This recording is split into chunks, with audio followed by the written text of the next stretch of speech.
rated M for mature.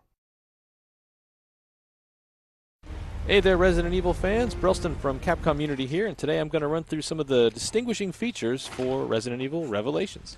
First up, and probably most important to longtime fans, is the focus on claustrophobic hallways, shambling bad guys, and, horror.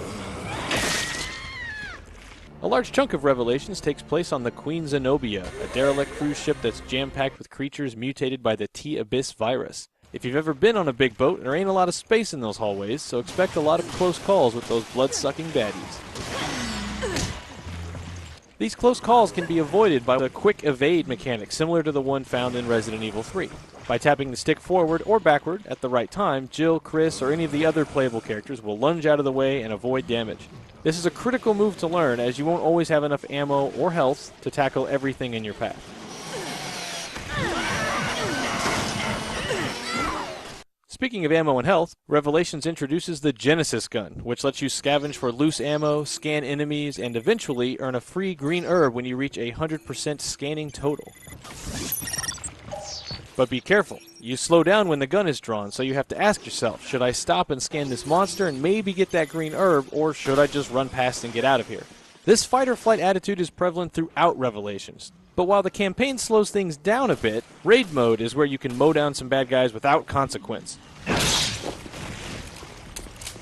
But what's the point? Why, to grind through each map and clear the bad guys as quickly as possible, and then get loot drops at the end. Okay, managed to get through that.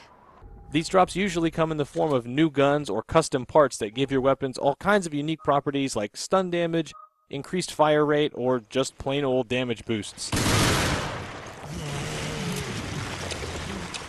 But these drops are random, so even when you get one gun, in this case the M92F, its attributes and slots for custom parts may be different from one you or a friend already found. This makes things much more interesting when playing online or playing levels over and over, because again, even though you picked up one gun, there's a chance the one you find this time will be slightly different from the one you already had. Tinkering with weapons can be done in raid mode and the main campaign, so if you really like squeezing the best performance out of your guns, Revelations really encourages but doesn't demand a gearhead approach. Raid mode also stars heavily modified versions of the campaign enemies. So like this ooze creature is super tall and also has that shield icon next to his life bar, meaning he soaks up more damage than a typical ooze monster, while this little guy moves a lot faster than the rest of his pals.